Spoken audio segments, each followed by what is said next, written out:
C'est avec honneur et admiration que nous vous présentons une figure inspirante aux multiples facettes. Président éminent de la MCC, mission de la compassion de Christ, il incarne la compassion et l'amour en action. En tant que coordinateur national des MDH, missionnaire des hôpitaux, il consacre son énergie à apporter soins et guérison aux plus vulnérables. Sa dévotion envers les plus jeunes se manifeste à travers son rôle de responsable des MPE, missionnaires parmi les enfants, où il investit son temps et son expertise pour offrir un avenir meilleur aux générations à venir. En qualité de directeur de l'ISOM, école de spécialisation à l'œuvre du ministère, il partage son savoir et forme la relève, guidant les esprits vers une compréhension plus profonde du ministère et de ses implications. C'est aussi un auteur prolifique avec pas moins de 15 ouvrages à son actif. Dans la sphère personnelle, il est marié et père de 3 enfants, incarnant également l'équilibre à travers les valeurs de la famille. En somme, c'est un instructeur sobre et distingué dont les actions et les contributions transforment des vies. Son dévouement envers la compassion, la guérison, l'éducation et la littérature témoignent d'un individu dont l'impact résonne profondément au sein de la société et au-delà, guidant et inspirant ceux qui ont la chance de le connaître et de travailler à ses côtés. Levons-nous, peuple de Dieu, afin d'ovationner et d'accueillir sur ce pupitre de la C3300 le docteur Nobu Kadio Lucien Venance. Amen. On acclame le Seigneur, accueillant le docteur Nobu Kadio Venance pour son intervention ce matin. Que Dieu vous bénisse. Amen. Merci.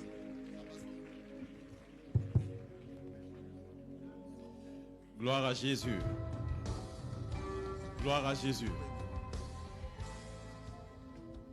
Gloire à Jésus. Que le Seigneur vous bénisse abondamment.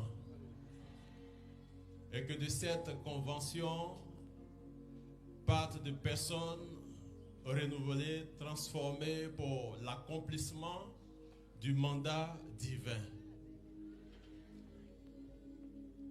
Je suis heureux d'être au milieu de vous ce matin et je vais exprimer ma gratitude à l'endroit du président, le président Guépé, qui est un ami de longue date. J'ai pas beaucoup de choses à dire sur lui que vous ne connaissez pas. Je voudrais vraiment lui dire merci pour cette main d'association. Je le considère comme un archevêque dans la compréhension du terme, parce que c'est un archevêque, c'est un véritable archevêque. Ce qu'on appelle dans le milieu anglophone les archbishops. C'est un archevêque. Il est archevêque parce qu'il a plusieurs évêques sous sa coupole. Et je salue également ces évêques qui sont vus au niveau de l'église Foursquare comme des présidents des districts. Que tous les évêques, les bishops de l'église Foursquare soient salués. Que le Seigneur vous bénisse abondamment. Je veux saluer tout le peuple Foursquare venu de toutes les régions de la Côte d'Ivoire. Est-ce que vous pouvez vous acclamer?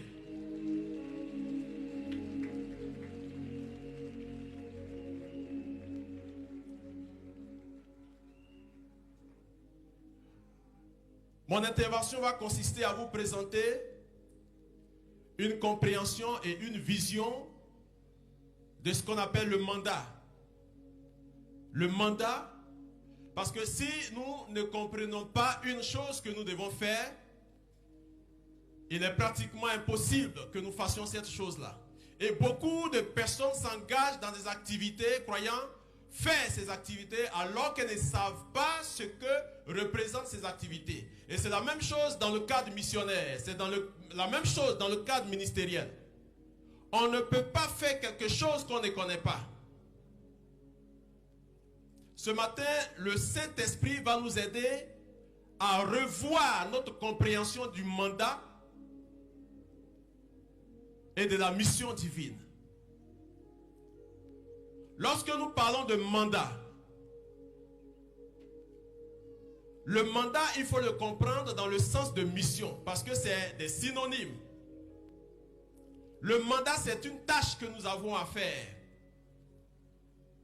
Mais dans notre cadre, en tant qu'enfant de Dieu, si nous devons savoir notre mandat afin de l'accomplir, il est important que chacun puisse comprendre d'où est-ce que nous pouvons définir cette vision-là.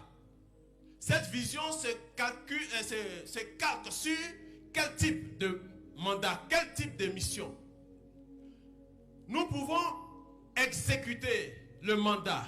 Nous pouvons accomplir la mission à condition que nous soyons capables de comprendre la mission et le mandat du Seigneur. Amen.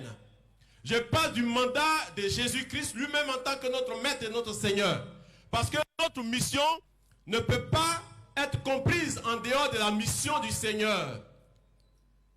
C'est la mission que Dieu a accordée à Jésus-Christ que l'Église doit accomplir. Mais si l'Église ne comprend pas la mission de Jésus, il lui sera difficile. Il est vrai que nous sommes dans des champs de mission. Nous avons déjà commencé à faire l'œuvre du Seigneur. Mais ce matin, il est question de nettoyer les choses qui ne sont pas valables. Lorsque nous lisons le texte qui supporte le thème, accomplir le mandat divin, il est question de Luc, le chapitre 4, à partir du verset 18. Dans ce texte, c'est une lecture que le maître fait de façon appropriée et de façon opportune, parce que c'est un texte que lui-même il a cherché. La Bible nous dit que il arrive comme de coutume, parce qu'il avait l'habitude d'aller dans la synagogue pour faire des lectures. Mais ce jour-là, en tant que jour marqué pour lui, on lui remet le rouleau, un livre, et il va sélectionner des textes en choisissant le texte qui concerne lui, son mandat. Parce que la vie du Seigneur Jésus-Christ n'était pas une vie qui était menée au hasard. C'est une vie qui a été menée selon les prophéties des prophètes. De sorte que Jésus ne faisait rien au hasard. Tout ce qu'il disait, tout ce qu'il faisait venait des prophéties qui avaient été annoncées sur lui.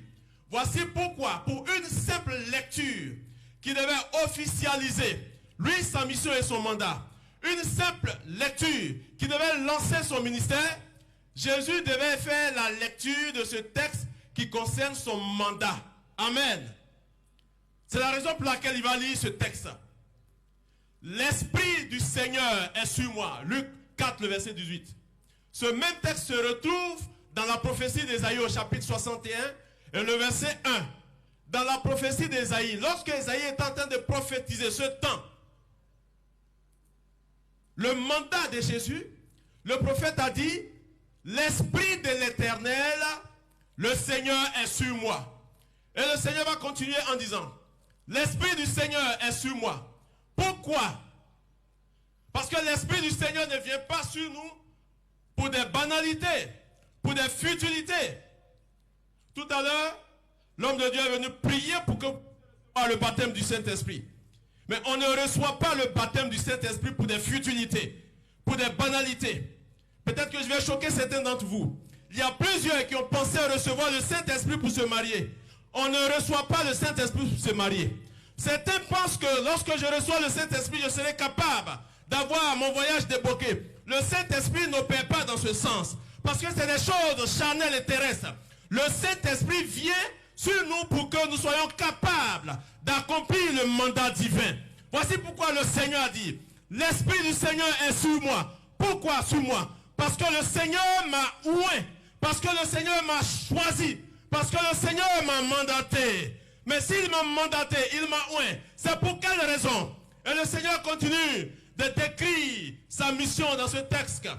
Cette référence biblique. Il dit ceci. L'Esprit du Seigneur est sur moi. Parce qu'il m'a oint pour annoncer une bonne nouvelle. La première des choses, annoncer la bonne nouvelle. Voici la raison pour laquelle l'Esprit du Seigneur peut être sur quelqu'un. Si tu reçois le Saint-Esprit, en réalité, c'est une bonne nouvelle. Amen. Tu ne reçois pas le Saint-Esprit pour être prospère. Aucun texte biblique ne peut te conduire dans cette erreur. Sur le plan scripturaire, Ce n'est pas correct qu'on dise recevoir le Saint-Esprit pour être un homme prospère. Parce que pour être prospère, on n'a pas besoin du Saint-Esprit. Vous êtes d'accord avec moi que nous avons des personnalités, des autorités, des hommes d'affaires, des stars qui n'ont pas le Saint-Esprit, mais qui sont prospères dans les activités. Parce que Dieu ne donne pas le Saint-Esprit pour des choses qui sont à notre portée.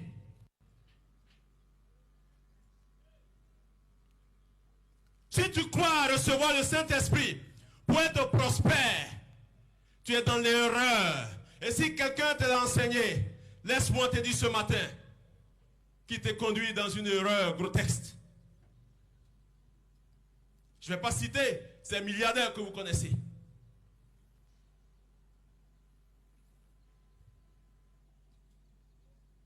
La grande majorité des personnes qui voyagent chaque jour, chaque semaine, ne sont pas des enfants de Dieu, des chrétiens, des gens qui ont reçu le Saint-Esprit.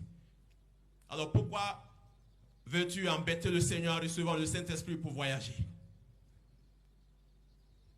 Beaucoup de personnes se marient sans le Saint-Esprit. L'Esprit du Seigneur est sur moi parce qu'il m'a oint pour annoncer une bonne nouvelle, la première des choses. Ensuite, il m'a envoyé pour guérir ceux qui ont le cœur brisé. Est-ce que tu es conscient de ces tâches qui sont dans le mandat à accomplir? Annonce une bonne nouvelle. Guéris ceux qui ont le cœur brisé. Pour proclamer aux captifs la délivrance ou la liberté. Lorsque nous avons le Saint-Esprit, voici les activités auxquelles nous sommes conviés. Et aux aveugles, le renouvellement de la vue. Es-tu capable d'ouvrir les yeux des aveugles? Tout à l'heure, je vais revenir là-dessus. Lorsqu'on parle d'aveugle, il y a la notion d'aveugle physique et d'aveugle spirituel. Mais en tant qu'enfant de Dieu, lorsque nous recevons le Saint-Esprit, nous sommes capables d'ouvrir les yeux sur le plan physique et nous sommes capables d'ouvrir les yeux sur le plan spirituel. Pour renvoyer libres les opprimés. Combien sont les opprimés dans notre monde en détresse? Notre monde qui est bouleversé. Notre monde qui est envahi par l'injustice. Alors que nous avons le Dieu de la justice avec nous. Combien sont ceux qui sont opprimés? Pour publier une année de grâce. Et le Seigneur s'arrête sur ce texte. Je dis bien, le Seigneur s'arrête sur ce texte. Mais le prophète Ésaïe, lorsqu'il est en train de prophétiser, a continué. Quand vous prenez Ésaïe le chapitre 61, du verset 1, après proclamer une année de grâce, le texte continue, le prophète dit, et un jour de vengeance de notre Dieu. Alors, la question qui se pose, pourquoi le Seigneur n'a-t-il pas lu cette partie de ce même verset d'Ésaïe, le chapitre 66 et 61, le verset 1? Pourquoi? Parce que c'est tout un verset. Mais pourquoi le maître Jésus, ce jour, dans la synagogue, lit une portion? La raison est toute simple. Et la raison est de portée prophétique. Parce que les textes bibliques s'accomplissent selon les temps prophétiques et eschatologiques. La suite de ce verset, et un jour de vengeance, est un texte, est une parole qui va s'accomplir dans un temps prophétique, dans un temps eschatologique, de sorte que si Jésus avait prononcé en même temps le jour de vengeance, le monde n'allait plus exister parce que Dieu allait entrer dans son jugement. Voici pourquoi Jésus s'est arrêté à cette partie du texte. Et un jour de vengeance, moi je suis en train de le dire, je crie, parce qu'en le disant, ça ne peut rien faire dans l'humanité. Mais si Jésus, ce jour, il y a 2000 ans, avait prononcé cette partie du texte, en même temps que l'année de grâce était annoncée, Jésus introduisait l'humanité dans la grâce, dans la période de la grâce, ce qu'on appelle l'ère de l'Église. En même temps, Jésus entrait en jugement avec l'humanité. Or, le temps du jugement n'est pas encore arrivé. Voici pourquoi nous sommes introduits de ce fait dans l'ère qu'on appelle l'ère de la grâce, l'ère de l'Église, le temps de l'Église. que d'autres regards, d'autres croyances considèrent être ce qu'on appelle lait du poisson. Avez-vous entendu parler de lait du poisson? Lait du poisson. C'est dans lait du poisson que nous sommes. Pourquoi lait du poisson? Parce que le poisson est le premier symbole de la foi chrétienne de l'Église lorsque l'Église a commencé. Depuis les catacombes, la croix n'a jamais été le premier symbole de l'Église. La foi n'a jamais été le premier symbole de la foi. Le premier symbole, selon l'histoire de l'Église, c'est le poisson. Mais pourquoi le poisson est le premier symbole? Parce que le poisson fait partie des éléments de la pêche. Comme le Seigneur a dit, désormais tu seras pêcheur, pêcheur d'hommes. Pourquoi le poisson? Parce que le poisson est le seul animal qui vit, qui existe, qui, lorsqu'il est mort, a les yeux ouverts. Les yeux ouverts du poisson représentent la vigilance que le croyant doit avoir. Voici pourquoi le poisson est le symbole. Ictus, selon le grec. Donc, c'est tout à fait normal que ceux qui ne sont pas avec nous voient ce temps comme le temps du poisson, l'air du poisson, le signe du poisson. Mais nous l'appelons l'air de l'Église, la période de l'Église, la période de la grâce. Voici pourquoi le temps du jugement n'est pas encore arrivé. C'est lorsque cette période de la grâce va finir. Parce que ce temps dans lequel nous sommes, engagés depuis 2000 ans environ, ce temps va prendre fin un jour. Et ce temps va prendre fin pour introduire l'humanité dans ce qu'on appelle la grande tribulation. La grande tribulation, c'est une réalité scripturaire et réelle, véritable, qui va avoir lieu. Une période où les hommes vont connaître une souffrance inégalée, des situations difficiles, compliquées, qui vont arriver sur la terre, dangereuses en intensité, que ce que nous voyons autour de nous, toutes les guerres dont on a entendu parler. Cette période arrive de façon prophétique. Et c'est dans cette période que Dieu va entrer en jugement avec l'humanité.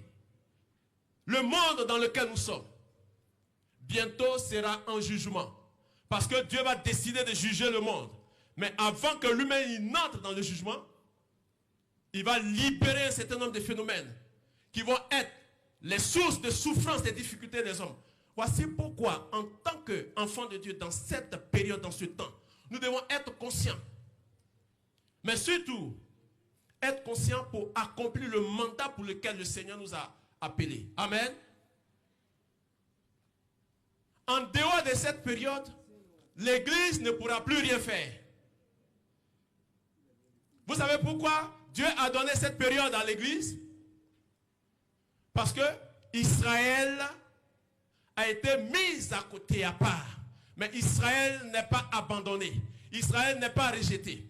Israël est le seul peuple de Dieu sur toute la face de la terre. Quand je parle du peuple de Dieu, il est question d'un peuple de façon régionale, de façon géographique, de façon circonscriptionnelle. C'est le peuple de Dieu qui existe et qui vit au Proche-Orient. C'est le seul peuple. Dieu n'a pas deux peuples. J'ai dit des choses ce matin qui peuvent vous choquer. Dieu n'a pas deux peuples sur la terre. Il est vrai que tous les peuples lui appartiennent. Mais il a un seul peuple avec lequel il a contracté une première alliance. Et Dieu va contracter ou exécuter ou relâcher une seconde alliance qu'on appelle aussi l'alliance nouvelle. Donc il y a deux grandes alliances qui sont sur l'humanité. La première, c'est déjà exécuté par Israël. Mais à cause d'une désobéissance d'Israël, Dieu va mettre son peuple en pause pour que Israël ne soit pas le peuple missionnaire dans ce temps. Voici pourquoi ce temps est appelé l'ère de l'Église. Ce n'est pas l'ère d'Israël. Mais lorsque l'ère de l'Église va finir, Israël ne pourra plus rien faire parce que l'Église va être enlevée. Donc Israël va revenir sur la scène internationale en tant que peuple missionnaire. Et c'est en ce moment que la deuxième partie de l'alliance, c'est-à-dire la seconde alliance, va être activée pour Israël. Parce que ce n'est pas à l'Église d'affronter le surhomme, l'antichrist. Je suis en train de dire ces choses pêle-mêle pour que dans notre entendement, dans notre pensée, nous puissions voir clair dans les choses qui vont venir, qui vont arriver plus tard. Souvent, dans les églises, il y a des croyants, des chrétiens qui ont peur quand on leur dit que l'antichrist va agir, va faire ceci. D'autres même ont dit que l'antichrist est là. L'antichrist ne pourra jamais être présent tant que l'église est sur la terre. Ce n'est pas possible. Donc soyez rassurés. Il est vrai que les signes de son apparition, de son avènement, de son intronisation sont en train de se faire voir. Mais tant que l'église ne quitte pas la face de la terre, l'antichrist ne pourra pas être investi. Donc si on veut dire que l'antichrist est apparu quelque part, c'est faux. C'est lorsque l'église va disparaître. Mais notre préoccupation ce matin, c'est comment accomplir le mandat divin. Et ce mandat-là, ça s'adresse à nous, en tant qu'église.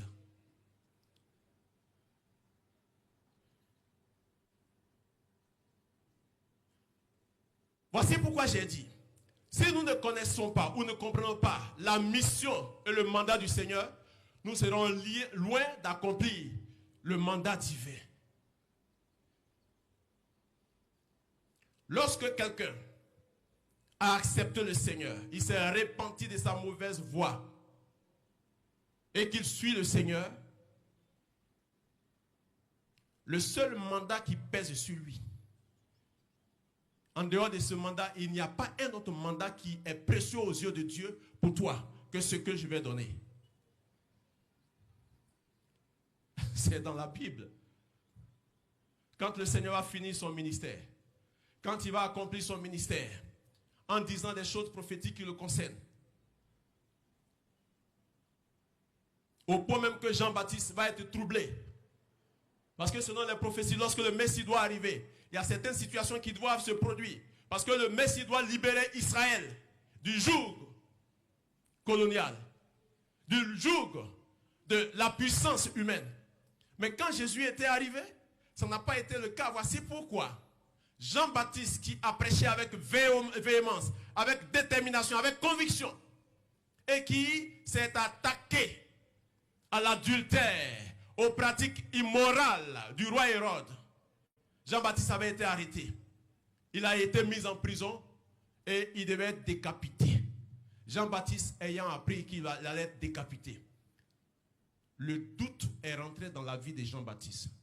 Voici pourquoi Jean-Baptiste, le plus grand prophète, c'est ce que le texte biblique nous dit, le plus grand prophète de tous les temps, Jean-Baptiste sera troublé.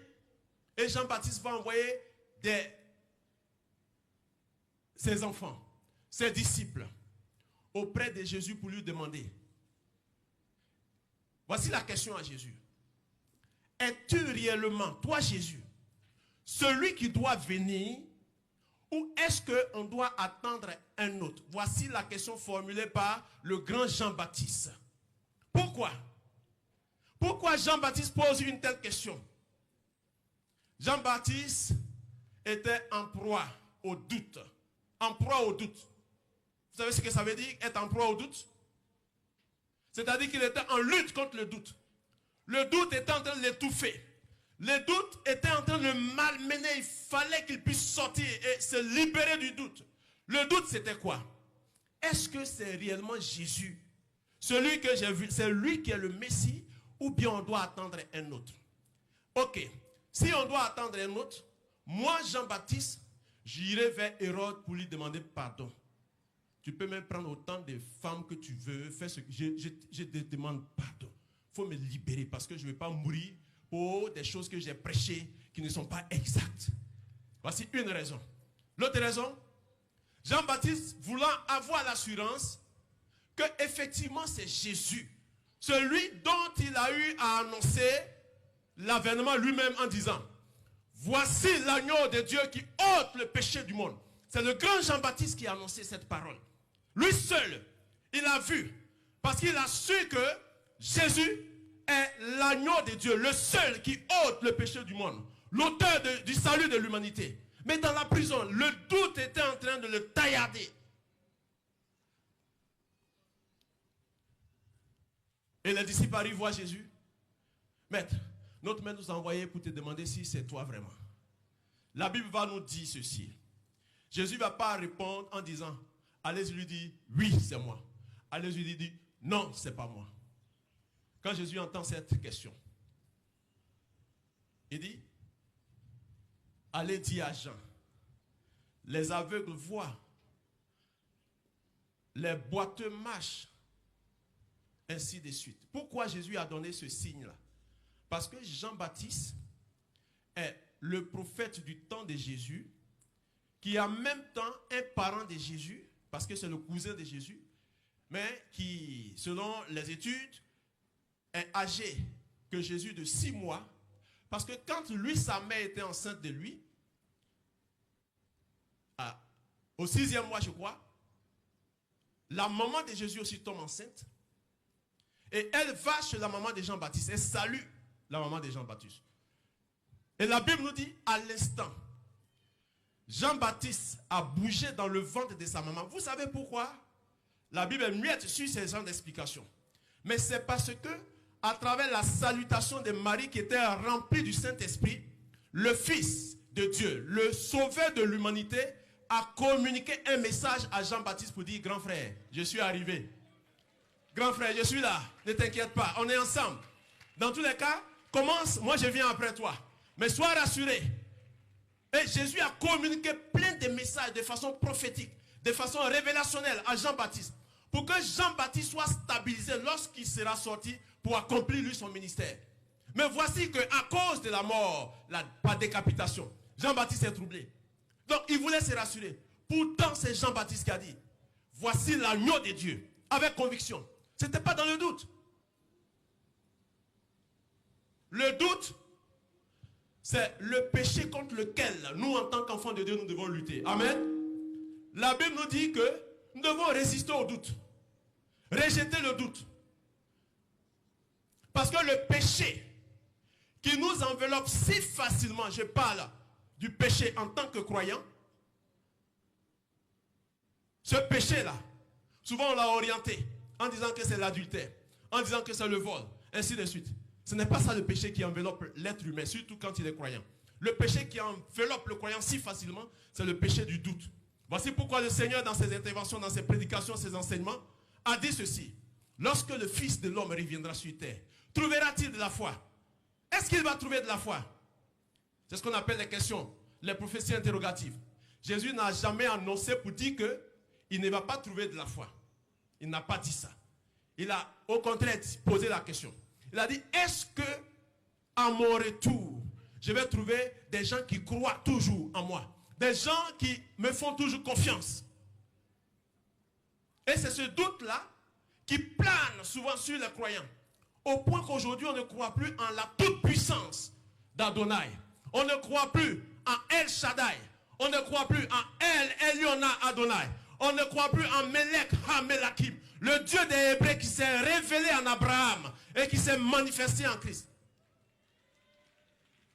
Pourquoi est-ce que, en tant qu'enfant de Dieu, tu dois douter de la vie, avoir des doutes par rapport à ton avenir, par rapport à ce à quoi Dieu t'a appelé? Pourquoi? Jean-Baptiste reçoit donc la communication. Ça veut dire que Jean-Baptiste était informé que lorsque le Messie serait là, les aveugles vont voir, les boiteux vont marcher, les sourds vont entendre. C'est le seul être qui viendra dans ce monde qui va manifester ces signes-là. Ils ne sont pas deux. Et le maître Jésus savait que Jean-Baptiste est prophète.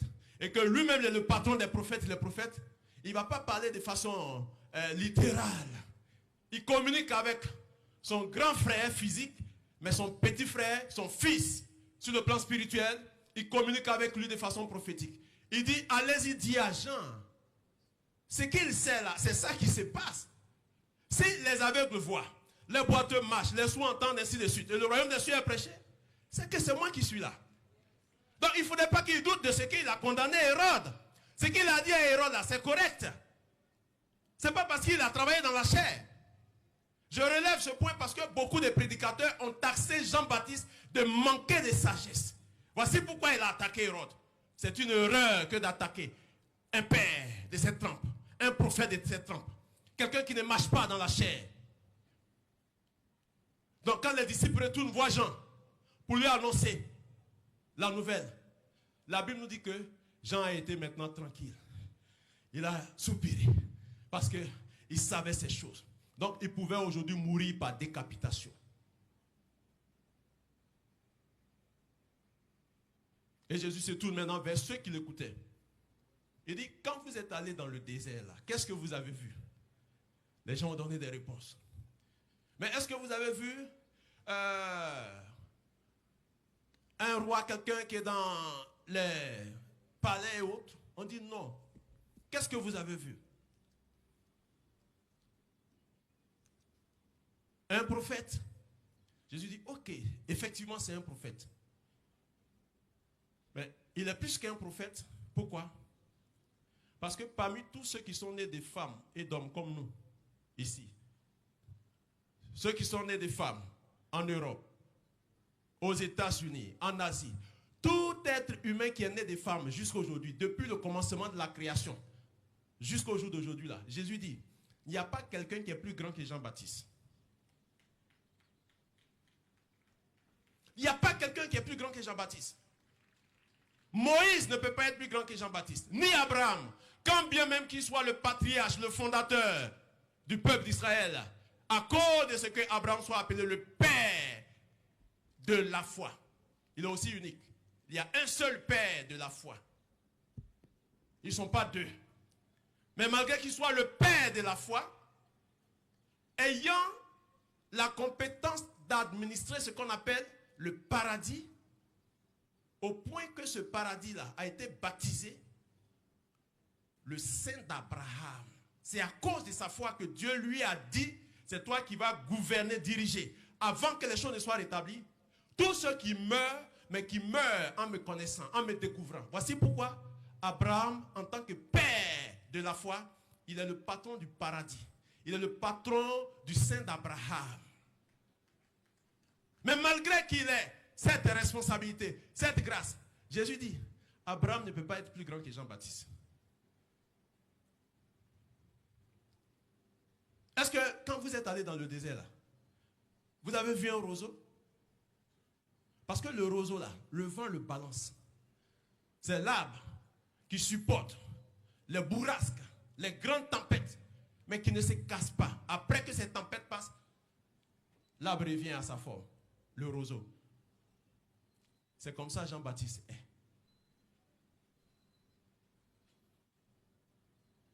Jean-Baptiste savait qui était Jésus. Et il a compris que lui, il a accompli sa mission. Même si il n'a pas duré, il n'a pas eu une durée ministérielle comme Jésus, qu'il meurt, il est dans l'assurance. Aujourd'hui, qui est prêt à mourir?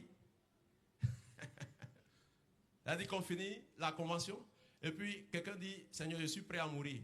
Est-ce que quelqu'un peut lever la main? Tous ceux qui sont prêts à mourir? Non, non, ils ne sont pas encore nés. Bon, peut-être quand j'ai dit prêt à mourir, mais ceux qui veulent mourir, ça fait pas partie de nos projets, alors que ça nous attend. Mais Jean-Baptiste était prêt à partir. Il était prêt à être décapité. Parce qu'il a compris qui était Jésus et quelle était sa mission et son mandat. Et donc quand Jésus va finir d'exercer son ministère, à la fin de l'exercice de son ministère, voici maintenant le mandat divin sur lequel je vais intervenir et puis faire des propositions de stratégie pour que l'église en Côte d'Ivoire, l'église Foursquare, puisse gagner davantage des terrains. Non seulement des terrains, des espaces, mais surtout des âmes au Seigneur.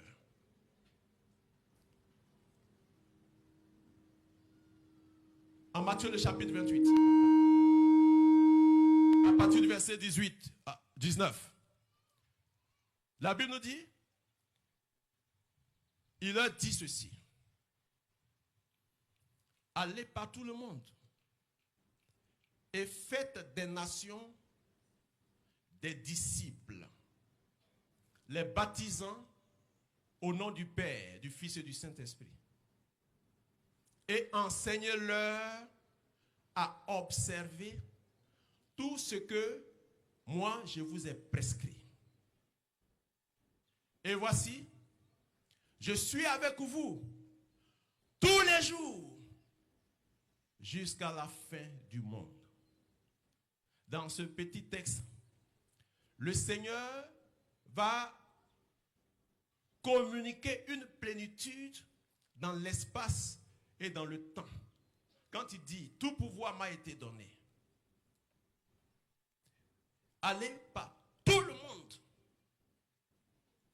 et faites des nations des disciples. Voici le résumé de ce que le Seigneur a annoncé en Luc le chapitre 4, le verset 18. Quand il disait, l'Esprit du Seigneur est sur moi. Et le Seigneur reprend cela en Matthieu le chapitre 28, à partir du verset 19. Quand le Seigneur donne cet ordre, il n'a pas donné les mesures d'accompagnement. Comme quelqu'un l'a dit, il n'a pas payé le transport des apôtres ni des disciples. Parce que si on doit aller partout dans le monde, il faut qu'on se déplace en véhicule, en engin, en bateau à l'époque. Mais Jésus n'a pas prévu de transport. Et Jésus, en le disant, premièrement, il a voulu que les disciples fassent usage de leur intelligence, leur capacité de réflexion pour pouvoir parcourir toute l'humanité. Et comme en parcourant l'humanité, ce n'était pas en touriste, mais en missionnaire. Donc en tant que missionnaire, ils allaient être confrontés à des difficultés, sur le plan physique comme sur le plan spirituel. Jésus va leur dire, mais restez à Jérusalem d'abord. Et attendez la promesse.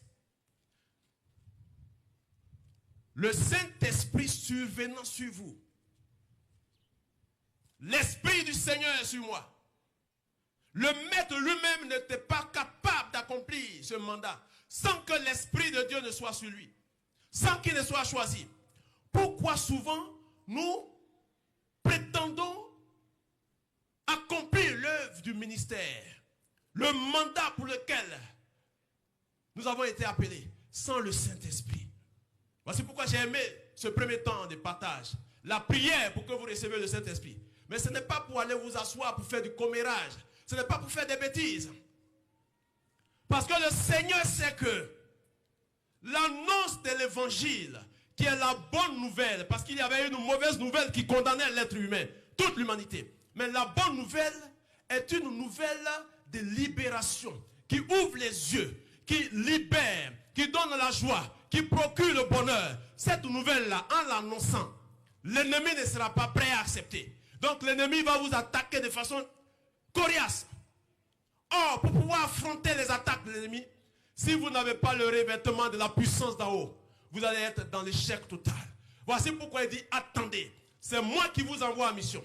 C'est moi qui vous ai dit, allez partout le monde, faites des nations des disciples. Mais attendez d'abord le mot d'ordre. Attendez le signal. Attendez l'équipement nécessaire. Restez à Jérusalem. Ils étaient à Jérusalem. Ils posent des questions lorsque le Seigneur parle de façon eschatologique. Mais Seigneur, est-ce en ce temps-là que tu vas rétablir le royaume? Jésus va leur dire non, ça c'est pas votre préoccupation. Ce n'est pas à l'ordre du jour. Parce que les époques, les temps et les moments que le Père a fixés de sa propre autorité, ça ne vous appartient pas. Mais pour l'heure, vous, ce que vous avez comme mission, restez à Jérusalem, calme. Et lorsque vous serez remplis de la puissance, de l'équipement, vous serez quoi? Mes témoins. Est-ce qu'il y a des témoins de Jésus ici? Quand vous dites témoin, quand vous dites vous êtes témoin, vous comprenez le contenu? La charge qui est dedans? Vous serez mes témoins. Mais les témoins où? Il dit à Jérusalem d'abord. Ensuite, dans la Judée. Ensuite, dans la Samarie.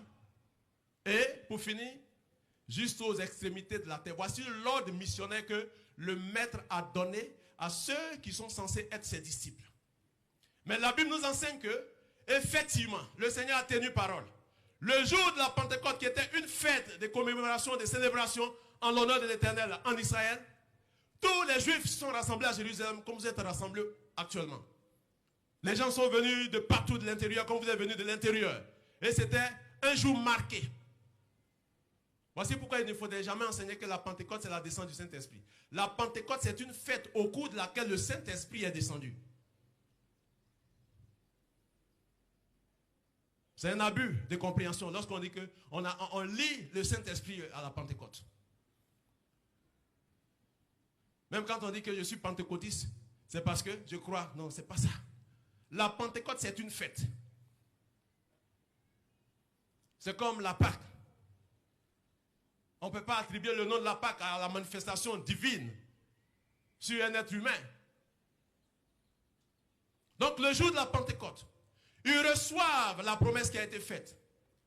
Et quand vous lisez dans le livre des Actes, la vie des apôtres et des disciples était cantonnée à Jérusalem. Le premier jour, quand ils ont reçu, la Bible dit que Pierre a pris la parole. 3000 personnes ont été gagnées. Alléluia. 3000 personnes. L'ancien peureux qui a été revêtu de la puissance pour affronter tout ce qu'il y avait comme menace. Il parle et il y a 3000 qui sont convertis. Et quand vous lisez les textes dans la progression, il a dit qu'après les 3000, ils sont arrivés à 5000 personnes. Et tout ça, c'est à Jérusalem. Et le texte biblique nous dit qu'ils sont arrivés à 6000.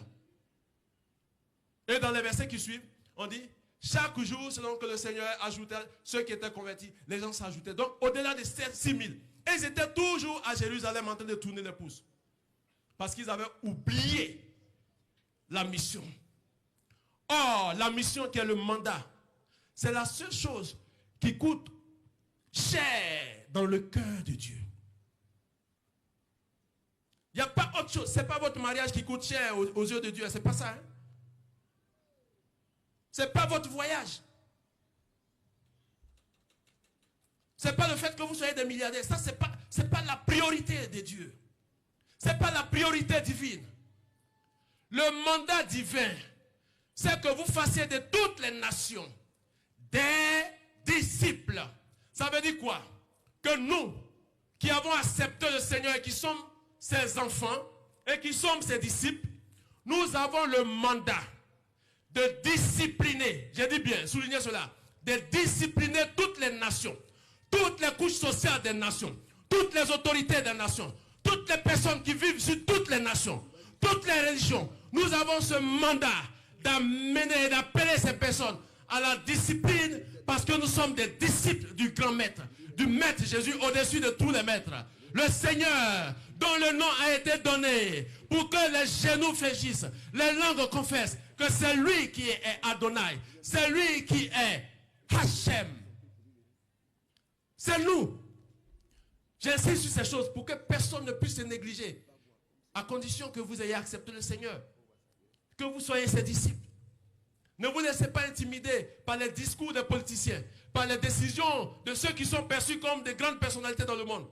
C'est nous, en tant qu'enfants de Dieu, qui devons discipliner tous les chefs d'État qui sont sur la face de la terre. Parce que les chefs d'État sont indisciplinés. Les chefs d'État de toutes les nations sont indisciplinés. Et tout le désordre que nous constatons dans le monde, dans les pays, les guerres, c'est le produit de l'indiscipline de tous les chefs d'État, de tous les dirigeants, de tous les monarques. Et c'est à cause de cette indiscipline, Jésus dit, mes enfants, allez-y discipliner tout le monde, toutes les nations, tous les peuples. Alors que nous n'avons même pas encore fini de discipliner la Côte d'Ivoire. Les disciples avaient reçu ce mandat il y a environ 2000 ans. Ils reçoivent l'équipement et ils tournent en rond à Jérusalem. Le Père n'était pas content d'eux. Jésus n'était pas content d'eux. Et comme Jésus n'était pas content d'eux, il ne va pas venir pleurnicher pour les supplier, pour les dire, mais les gars, je vous ai dit, commencez à Jérusalem, allez-y en Judée. Non, mais qu'est-ce que vous faites? Le Seigneur ne pleurniche pas avec nous et quand on ne veut pas faire son œuvre. C'est lui qui est notre patron. Voici pourquoi il va envoyer une persécution à Jérusalem. Quelqu'un peut dire Amen? Voici pourquoi il va bénir les disciples. Vous savez que la bénédiction fait partie des persécutions? Est-ce que vous savez ça? Lisez bien les Saintes Écritures. Dans le livre de Matthieu. Les gens auront ceci dans le siècle-ci et le siècle à venir. Mais il a ajouté à ce qu'ils vont recevoir là, ceux qui vont le suivre là. Il dit des persécutions. Est-ce qu'il y a quelqu'un qui a une fois prié pour avoir une persécution? C'est la bénédiction, la seule, que les chrétiens n'aiment pas demander. Il n'y a pas quelqu'un qui a courage pour demander ça. Pourtant, c'est une bénédiction. Le Seigneur Jésus a dit c'est une bénédiction. Est-ce que quelqu'un a une fois prié pour avoir la persécution? Mais la Bible nous dit que Jésus va imposer la persécution à lui-même, ses enfants, ses disciples à Jérusalem. Au point que les apôtres vont être pourchassés. On va arrêter certains. Jacques va être décapité dans ce temps-là. Après Jacques, on met la main sur Pierre. Et le patron met, parce que quand ils ont mis la main sur Jacques, ils se sont rendus compte que bon, Jacques il est décapité, mais les choses bougent encore. On va mettre la main sur le chef, la tête. Comme ici au niveau de l'église Foursquare. On met la main sur le président Niépé. Quelqu'un a dit, hey, la grâce de Dieu est avec le président. La grâce de Dieu est avec lui. On met la main sur Pierre, on l'emprisonne dans l'optique de le décapiter aussi. Les disciples apprennent ça et ils refusent. La Bible dit qu'ils étaient réunis. L'église était réunie et elle était en train de prier constamment pour la libération des Pierre. Et dans la prière, Dieu exauce. Mais la suite va nous montrer que apparemment ceux-mêmes qui priaient ne croyaient pas qu'ils allaient être exaucés. Quand ils ont entendu que Pierre était devant la porte, la jeune dame vient leur dire ça. Elle dit, toi, ça va pas, c'est quoi? Laisse-nous, on va prier, il ne faut pas nous déconcentrer là. Comment Pierre peut venir? Pourtant, il priait pour la libération de Pierre. Et Pierre arrive. Il donne les consignes. Mais après Pierre, il y a un parmi eux qui ne fait pas partie des apôtres. Il se nomme Étienne. Étienne va être saisi. Parce que malgré tout ça, la persécution, les gens sont encore là, ils sont cantonnés. Et Étienne va être pris, il va être lapidé. Et quand vous lisez les textes, il est dit, et tous, excepté les apôtres, et tous, excepté les apôtres, sont sortis de Jérusalem. Alléluia. Alléluia. Tout le peuple, tous les disciples, le texte nous dit, et tous, excepté, ça veut dire quoi? Excepté signifie à part, moins. Mais quand on veut faire un peu de mathématiques, je vous ai dit que la croissance allait jusqu'à, ils étaient au-delà de 6000 à Jérusalem. Donc si on veut faire le calcul à partir de 6000, on enlève les 12 apôtres. Il va rester combien de personnes qui sont... C'est mathématique, hein, ce n'est pas une parabole. C'est dans les Saintes Écritures.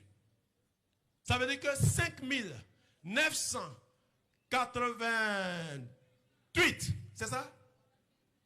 5988 disciples ont fui de Jérusalem, sont sortis pour obéir à l'ordre de progression. Jérusalem, dans la Judée, dans la Samarie, jusqu'aux extrémités de la terre. C'est dans ce programme, ce processus, que parmi eux, après que Étienne soit décapité, parmi eux, Luc va mettre le grappin. Il va mettre la lumière sur un des disciples qui ne fait même pas partie des bishops. Il est simple diacre. Il se nomme Philippe. La Bible nous dit que, à l'occasion de la persécution survenue au temps d'Étienne, Philippe va descendre en Actes chapitre 8. Il descend, Philippe, hein, il est diacre. Il descend, lui, Philippe, dans une ville de Samarie, où les disciples ne voulaient pas partir, où les apôtres ne voulaient pas partir, parce qu'ils avaient, comment on appelle, une mentalité juive, qui disait que les autres nations, c'est pas bon. C'est des pécheurs. Nous, on est mis à part. Qu'est-ce qu'on a à partager avec eux? Voici pourquoi Pierre a refusé quand il a reçu la vision. Il dit, mais Dieu lui a dit, tue et mange. Il dit, mais ma bouche n'a jamais touché à ça. Le Seigneur va dire, ce que moi j'ai déclaré pur là, il ne faut pas dire que c'est pur. Et c'était dans la conscience de tous les disciples proches du Seigneur. Que ce soit Matthieu, Jean, Pierre et autres. Ils ne voulaient pas aller partager la parole, la bonne nouvelle avec les Samaritains. Parce que c'est historique avec les Samaritains. Il n'y a pas d'entente. Voici pourquoi quand Jésus était arrivé en Samarie avec la femme, les disciples n'étaient pas là. Ils n'étaient pas d'accord que Jésus passe par la Samarie pour aller en Judée, comme on appelle en Galilée. De la Judée, pour monter, on devait passer par la Samarie. Mais les disciples ont convaincu Jésus pour que Jésus puisse contourner. Jésus a dit, on va passer par la Samarie. Parce qu'ils ne s'entendent pas avec les Samaritains. Voici pourquoi ils voulaient se localiser à Jérusalem. Beaucoup parmi nous n'aiment pas bouger, n'aiment pas aller pour accomplir l'ordre missionnaire. Nous tous, nous sommes cantonnés ici à Abidjan. On va faire les grands programmes à l'hôtel communal, au palais de la culture, à l'hôtel Ivoire. On ne veut pas aller à l'intérieur. Or, l'ordre missionnaire exige que notre Jérusalem soit là où nous sommes à Abidjan. Mais quand nous restons à Abidjan pendant un moment, allons-y à Boaké, allons-y à Danale, allons-y à Bouna, allons-y à Sipilou.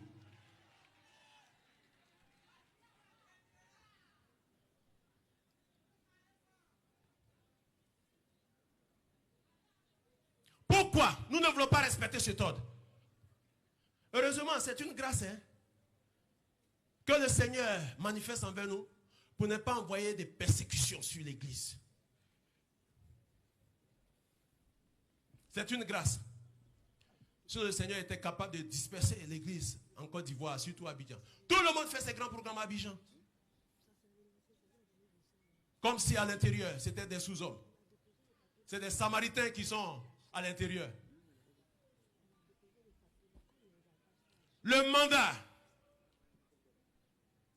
la mission se décline dans ces chapitres en ce qui concerne l'activité de l'Église. Les seuls grands programmes et les grandes activités que l'Église de Jésus-Christ doit avoir, je vais vous décliner la mission. Je vous ai dit que la mission de l'Église est incrustée dans celle du Seigneur. La mission de l'Église, selon Matthieu le chapitre 25 à partir du verset 26 et Matthieu le chapitre 28 à partir du verset 19, dit ceci, que ce que l'Église doit faire, sa mission là, c'est l'évangélisation. 1. Deuxièmement, c'est l'enseignement ou la formation. 2. Troisièmement, c'est ce qu'on appelle le service, ou bien la diaconie ou les œuvres. La diaconie ou les œuvres. Voici les 3 chapitres missionnaires. Voici les 3 chapitres de notre mandat. Parce que nous le disons bien, c'est un mandat divin. Ce n'est pas un mandat populaire. Ça veut dire que ce n'est pas les hommes qui nous envoient. Ce n'est pas une institution humaine qui nous envoie. Ce n'est pas un État qui nous envoie. L'État d'un pays, un État dans un pays, n'a pas compétence d'envoyer l'Église, n'a pas compétence d'organiser l'Église, n'a pas compétence de s'immiscer dans les affaires de l'Église. Parce que l'Église reçoit son mandat de façon divine. Malheureusement, il y a beaucoup de communautés qui attendent que l'État vienne pour qu'ils puissent travailler.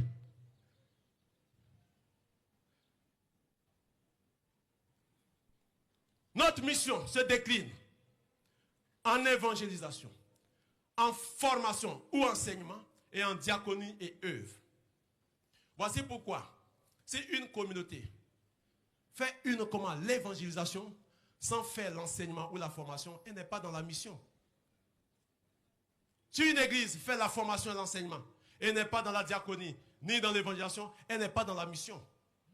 Pour vérifier, tester et être sûr que nous sommes dans la mission, est-ce que nous sommes dans l'évangélisation? Est-ce que nous sommes dans l'enseignement et la formation? Est-ce que nous sommes dans la diaconie et les œuvres? En dehors de ces 3 chapitres-là, il n'y a pas un autre chapitre que Dieu attend de l'église. Voici pourquoi tout ce qui se fait autour des églises, ou bien dans certaines églises, comme folklore, ce n'est pas notre mandat. Ce n'est pas notre mandat. Et je suis heureux qu'aujourd'hui, l'église Foursquare ait sa convention. Au cours de cette convention, il est important, urgent, nécessaire et noble de réfléchir sur comment faire ce mandat, exécuter ce mandat, faire cette mission qui est pour tout chrétien. Parce que quand Jésus parlait, il n'a pas dit, Pierre et Jacques, bon, comme vous êtes des apôtres, laissez les autres. C'est vous qui allez faire cette mission. C'est pour les pasteurs seulement. Hein. Les autres là, vous n'êtes pas dedans. Parce que souvent, tu as pensé que quand on parle de mission, c'est le pasteur seul qui doit faire. Moi, je ne suis pas pasteur. Mais c'est vous, Dieu regarde. Nous, on n'est pas pasteur. Notre mission ou notre mandat, c'est de venir vous écouter et puis répondre Alléluia, Amen. Ça, ce n'est pas un mandat. Notre mission, c'est qu'on vient dans l'église et puis tu prophétises toujours, tu vas voyager. Ce n'est pas un mandat. Ah, papa, il faut prier pour moi. Et dans le corps de Christ, beaucoup sont à ce stade d'enfants. Ils ne sont pas encore des fils. Même si on les appelle fils, ce n'est pas des fils. Parce qu'il y a une différence entre un enfant et un fils.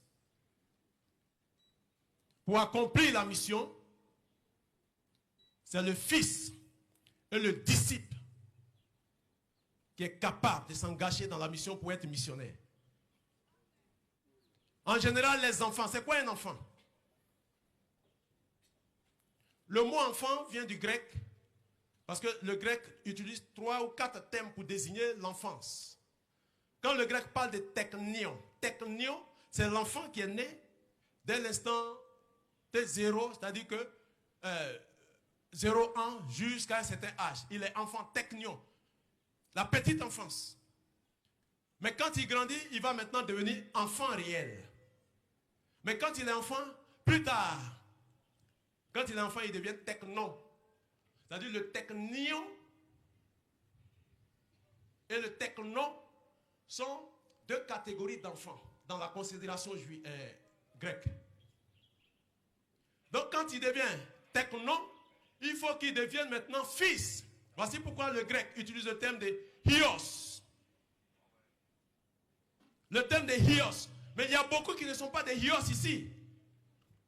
Il y a beaucoup qui ne sont pas des fils ni des filles. Parce qu'ils sont encore au stade d'un enfant. C'est des bébés. Voici pourquoi l'auteur de l'Épître aux Hébreux se plaint. Il dit, vous qui depuis longtemps devriez être des maîtres. Vous êtes encore à un niveau où vous avez besoin de lait. Vous n'avez pas besoin de nourriture solide. Vous ne pouvez pas supporter ça. Vous devez être des maîtres, c'est-à-dire des gens qui ont la maîtrise, qui ont le master dans la mission. Mais vous n'avez pas ce niveau-là. Des enfants, des enfants. Est-ce que quelqu'un veut devenir aujourd'hui adulte? Est-ce que quelqu'un veut devenir fils? Le fils, c'est celui qui fait la fierté du Père.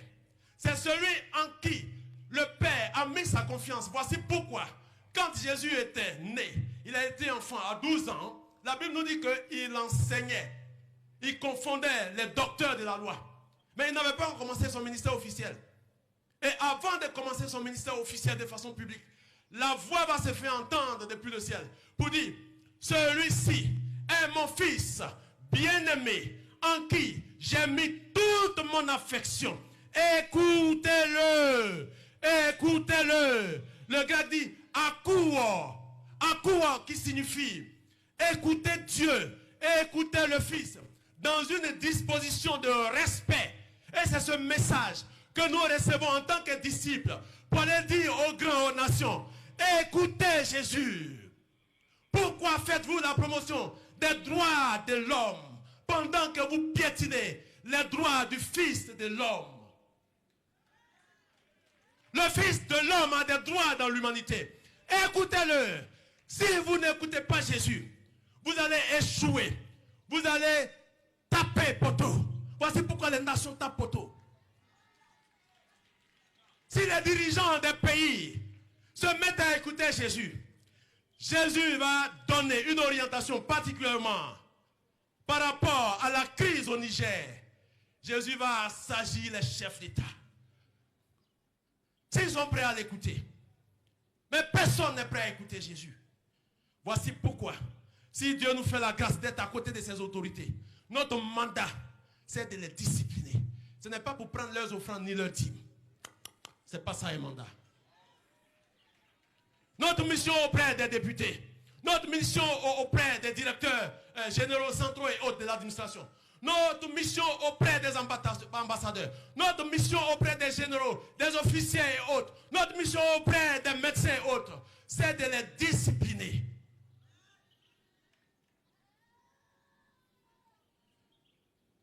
Voici pourquoi. Je suis en train de finir maintenant. La stratégie de discipline. La stratégie d'être disciple. Le disciple, c'est celui qui a deux postures par rapport à son maître. La première posture, c'est que nous marchons après le maître. Voici pourquoi le Seigneur a dit, suis-moi. Voici pourquoi le Seigneur a dit, celui qui veut me suivre, qu'il ressort, qu'il renonce à lui-même, qu'il se charge de sa croix, ainsi de suite, et qu'il me suive. On suit Jésus parce que nous sommes ses disciples. Ça, c'est la première posture. Ensuite, nous avons une posture devant, avant. Et cette posture avant-là dit que quand nous sommes devant Jésus, on ne lui fait pas dos, mais on l'écoute. Voici pourquoi le disciple se met devant le maître pour l'écouter par rapport aux enseignements. Le disciple, c'est celui qui reçoit l'enseignement du maître. Si tu n'écoutes pas Jésus, que tu écoutes les hommes, tu n'es pas disciple de Jésus. La priorité d'écoute, c'est Jésus. Qu'est-ce que Jésus te dit? Quand je dis si tu n'écoutes pas Jésus, ça ne veut pas dire que si ton pasteur est en train de te conseiller de façon scripturaire, il faut dire que non, comme Jésus n'est pas là, ce n'est pas Jésus. Jésus parle à travers ses serviteurs. Amen. Voici pourquoi il faut écouter le Seigneur à travers ses serviteurs, à travers la parole de Dieu. Et donc voici les deux postures. Le disciple, c'est celui qui écoute et c'est celui qui marche derrière le maître. Quand le maître s'en va, il est derrière lui. Il le suit. Qui est-ce que tu suis dans ta foi? Il y a beaucoup qui sont dans les églises mais qui ne suivent pas Jésus. Hein? Beaucoup ne suivent pas Jésus. Maintenant, une fois que nous avons été devant lui pour l'écouter, c'est en ce moment maintenant, nous entendons cette mission. Allez. Quand le Seigneur dit allez, c'est qu'on n'est plus derrière lui. Parce qu'on ne peut pas dire à quelqu'un qui est derrière, allez. C'est celui qui est devant lui dit, va, allez. Est-ce que tu es devant Jésus pour partir? Aller, c'est un verbe de mouvement. Celui qui ne va pas, il fait quoi? Il désobéit. Est-ce qu'il y a des gens qui veulent obéir aussi aujourd'hui? Allez. L'église tout entière. Et je vais vous dire une stratégie qui va vous permettre de doubler cet effectif, c'est-à-dire de remplir ce site-là, même dehors, à la prochaine convention. C'est une stratégie aussi simple, hein? Mais souvent on ne pense pas à ça. C'est la stratégie missionnaire qui coûte la moins chère et qui ne nous fait pas dépenser trop d'énergie. Je suis auteur, j'ai jusqu'à, par la grâce de Dieu, 15 livres à mon actif. Je crois que les livres sont présents, sont disponibles. Et le dernier qui est sorti a pour titre « Comprendre le mandat et l'identité du chrétien ». 2 points. Conditions pour une mission d'impact. Mais si on n'a pas compris l'identité du chrétien, moi en tant que chrétien, je ne connais pas mon identité. Je ne sais pas mon mandat. L'église ne pourra jamais être une église d'impact. Or, pour que l'église Foursquare de Côte d'Ivoire soit une église d'impact, au point d'impacter la sous-région, voici ce qu'il convient de faire. Donc la question que vous devez me poser, que ferons-nous? J'ai dit tantôt que la mission n'est pas confiée uniquement au pasteur. Parce que de façon individuelle et personnelle, en tant que croyant en Christ, enfant de Dieu, et disciple surtout, et fils, nous devons exercer la mission, accomplir la mission dans les différentes artères de la société. Voici pourquoi chaque enfant de Dieu ici est en mission. On ne doit pas attendre des occasions où l'Église va organiser une croisade d'évangélisation qui va mobiliser des fonds, des moyens, épuiser les gens pour dire qu'on est en mission. Selon les expériences et les statistiques. Les croisades d'évangélisation engagent beaucoup de moyens sur le plan financier que de personnes qui viennent au salut. Parce qu'il faut prendre en compte la communication, les affiches et autres, le matériel à louer. Et puis, quand les gens arrivent, généralement, ceux qui sont sur le site de l'évangélisation, c'est les mêmes fidèles de l'église. Il n'y a pas de nouvelles personnes, donc on fait un réchauffement. Et ça, il faut être honnête pour constater cette réalité-là. Beaucoup de croisades ont été organisées de façon conjointe entre églises. Les églises font venir leurs fidèles. Sur 1000 personnes sur le site, peut-être une trentaine, si c'est trop, c'est 20 qui ne sont pas de l'église qui sont là. Mais c'est 20 ou c'est 100 autres qui ne sont pas de l'église, quelquefois à partir d'autres églises. Et puis entre nous, on se chauffe. 1000 personnes présentes. Pour 2 âmes, 10 âmes, 50 âmes. Pour 1000 personnes présentes. Après avoir investi près de 1,5 million, 5 millions, souvent même 10 millions pour des croisades. Or, les 10 millions pouvaient être injectés dans d'autres choses plus urgentes et nécessaires dans le cadre du programme divin. Voici pourquoi je vais inviter tous les responsables de l'Église, avec la permission du président, bien sûr. Président, je vais dire quelque chose. Et c'est la dernière partie de mon intervention. Tout à l'heure, j'ai salué les bishops.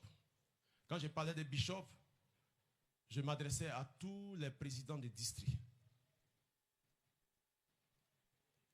Les présidents des districts ont pour mandat d'amener tous les pasteurs qui sont dans leur circonscription, dans leur zone, de s'engager dans la mission de façon résolue. Ça veut dire quoi? Ça veut dire que désormais, pour accomplir ce mandat divin, le président doit vous convoquer pour que de façon périodique, vous fassiez le point de cette mission, de ce mandat, par rapport à la mission, sur le plan de l'évangélisation, sur le plan de l'enseignement, sur le plan de la diaconie ou des œuvres. Je veux dire quoi? Je veux dire que n'amenez pas les fidèles à venir chaque dimanche à l'église pour vous assister, pour vous regarder en spectacle. Parce que vous avez reçu l'onction. Non. Chaque dimanche. Ne répétez pas ce type d'activité depuis le 1er janvier jusqu'au 31 décembre. Ce n'est pas correct dans la mission. Ce n'est pas correct. Parce que quand je viens un dimanche, les gens tombent. Les gens sont remplis, s'en vont. Dimanche prochain, ils reviennent, c'est la même chose. Mais ceux qui sont là, c'est des disciples qui doivent être en mission. Qu'est-ce qu'ils font? Voici pourquoi le pasteur doit donner de la valeur et de la responsabilité à chaque enfant de Dieu. C'est la raison pour laquelle je vous ai dit que chacun de nous doit être engagé dans cette mission. Désormais, lorsque le pasteur va faire un programme pour dire que nous aurons telle mission, voici comment nous allons travailler. Au bout de 3 mois, et puis nous allons faire un bilan. Engagez-vous dans cette mission-là. Ça veut dire que moi, en tant qu'étudiant, je suis missionnaire dans mon école. Est-ce que vous percevez ça? Moi, en tant que médecin, je suis missionnaire dans ma profession. En tant que magistrat, je suis missionnaire. En tant qu'avocat, en tant que militaire, corabier. Voici pourquoi le président Niépé doit donner des mandats. Lui, en tant que la tête de l'église Foursquare, en Côte d'Ivoire, il doit donner des mandats au travers des présidents des districts à tous les militaires qui sont Foursquare, à tous les médecins qui sont Foursquare, à tous les élèves et étudiants qui sont Foursquare, à tous les hommes et toutes les femmes d'affaires qui sont Foursquare, à toutes les personnes qui sont Foursquare, quel que soit son secteur d'activité. Parce que tous les secteurs d'activité doivent être visités par la discipline. De sorte que périodiquement, chaque étudiant se réunit avec son leader pour faire le point. Si nous faisons ce travail On ne demande pas beaucoup à chacun. Parce que si le président lançait une opération de collecte de fonds, ou bien, comme on appelle, une fête de moisson, vous allez voir que l'organisation allait se mettre en place. Des gens allaient faire rentrer des fonds. Ils allaient rentrer dans des trous, ou même on peut rentrer pour faire venir de l'argent. Mais pour gagner une âme, quelle est la stratégie? Voici pourquoi je vous ai dit, au lieu d'investir 1,5 million, 5 millions, 10 millions, pour gagner 5, 10, 100 âmes, je ne sais pas l'effectif, la totalité. Tout le monde n'est pas venu, mais l'effectif des fidèles Foursquare, si vous êtes Foursquare, que vous êtes des disciples du Seigneur, je peux imaginer que peut-être actuellement, il y a 3 000 à 4 000 personnes. On demande à chacun d'envoyer une seule personne au Seigneur durant 6 mois. C'est-à-dire qu'en 6 mois, chacun dans son quartier, dans son service, va faire la liste de ses amis. Parce que c'est là qu'on doit comprendre que vous avez des amis, que vous n'êtes pas seul sur la terre. Quand on demande ce genre de travail, il y a des gens qui disent « Ah mais je ne connais personne ». Tu connais des gens. Tu n'es pas né seul sur la terre. Même dans ta famille. Que les responsables des districts, les pasteurs et autres, fassent la liste de chaque fidèle, le répertoire de chaque fidèle. Et que chaque fidèle, au moins, puisse donner le nom d'une, de deux, de 3 personnes. Faites la liste. Chacun doit donner le nom de quelqu'un qu'il connaît. Tu connais un Moussa, tu connais un Kofi, tu connais une Maïmouna, tu connais une Véronique quelque part. Donne son nom. Manifeste ton amour pour cette personne dans l'optique de la discipline. Et quand on donne son nom, il y a un programme d'intercession. Jusque-là, je n'ai pas parlé des contributions financières. Un programme d'intercession. Dans les églises locales, il y a des séances d'intercession. Sur tous les noms qu'on donne. On prie pour que le Seigneur puisse arroser ces noms. On prie pour que le Saint-Esprit se manifeste sur la vie de ces personnes-là. Parce que la Bible nous dit que le Saint-Esprit viendra. C'est lui seul qui nous convaincra de péché, de justice et de jugement. C'est le Saint-Esprit qui convainc les gens. Donc si chaque fidèle de l'église Foursquare donne un nom, c'est-à-dire qu'il y aura 4000 nouveaux noms, au moins à la limite. 4000 nouveaux noms. Et je suis convaincu que certains vont aller jusqu'à 2 noms, 3 noms, 4 noms, 5 noms. Imaginez tous ces noms pour lesquels on prie. Dieu n'est pas sourd pour ne pas exaucer, pour toucher les cœurs, pour que la prochaine convention, même dans la progression, 6 mois après, il y a 8000 personnes sur les 4000. Et en fin d'année, puisqu'il y aura 6 autres mois, de 8000, on atteint 16 000. C'est des choses qui sont aussi simples que ça. Mais parce qu'on ne les fait pas. Et donc l'Église doit mettre en place un système de motivation, d'encouragement et de récompense pour que les meilleurs, parce que ça c'est une concurrence saine, les meilleurs, on engage toute la corporation de l'Église, je suis en train de vous dire. Je parle même des couples. Maman Déborah, elle doit engager tous les couples. Que chaque couple de l'Église, en fin d'année, envoie au moins un couple. Ça fait 2 personnes qui viennent, qui sont sauvées. Quand elle dit envoyer là, envoyer 2 couples, ça dit que à partir, parce que les avantages c'est quoi? Ça me permet moi en tant qu'enfant de Dieu de faire beaucoup attention dans mon quartier, dans mon travail. Parce que je dois envoyer quelqu'un. Je ne peux pas envoyer quelqu'un si moi-même je mène une mauvaise vie. Donc, cette façon de faire la mission là, ça conscientise l'enfant de Dieu à faire beaucoup attention. Si vous avez 100 couples, au bout d'une période, on multiplie le nombre de couples. Ça fait 200 couples. Les étudiants ont aussi un quota à atteindre. Les militaires. Nos armées ont des difficultés. J'ai beaucoup de choses à dire. Mais compte tenu de l'heure, je vais devoir appuyer sur le frein et puis laisser la parole aux dirigeants. Mais vous dites que le mandat nous attend, le mandat divin. Dieu nous a appelés à ça. Nous avons été sauvés pour ça. Si on ne fait pas ça, le Seigneur ne va pas aimer ça. Voici pourquoi il faut faire très attention. Que les réflexions puissent continuer et que le Saint-Esprit nous aide. Le Saint-Esprit parle à chacun là où il est assis. Nous allons prier le Seigneur. On va se tenir debout, parce qu'on s'est assis pendant un moment. On va se tenir debout. Tu vas mettre ta main sur ton cœur. Et tu vas parler au Seigneur. Tu vas te mettre à parler au Seigneur pour lui dire d'abord merci pour la parole que tu viens d'entendre. Tu vas lui dire merci. Tu vas bénir le Seigneur pour ce qu'il t'a communiqué. Mais ce qui est le plus important dans ce sujet, c'est que tu vas lui dire, Seigneur, aide-moi à être un instrument de discipline des nations. Aide-moi à être un instrument de discipline dans ma région. Aide-moi à être un instrument de discipline dans mon service, dans mon secteur d'activité. Je suis vendeuse, je suis commerçant, je suis responsable d'ONG, ainsi de suite. Dans mon secteur, je suis militaire, Seigneur. Je suis diplomate, je suis médecin. Je veux être disciple. Parce que ce n'est pas au pasteur de rentrer dans toutes les fonctions, dans tous les services, dans toute l'administration. J'ai été mandaté pour cela. Seigneur, utilise-moi. Parce que l'Esprit du Seigneur est sur moi. Parce qu'il m'a oint. Parce qu'il m'a choisi. L'Esprit du Seigneur l'Éternel, d'Adonai, de El Shaddai, de Melech HaMelankim est sur moi. Seigneur, donne-moi d'accomplir ta mission. Donne-moi d'accomplir ta mission. Merci notre Dieu. Béni sois-tu pour la suite. Merci pour ce que tu fais. Au nom de Jésus. Amen.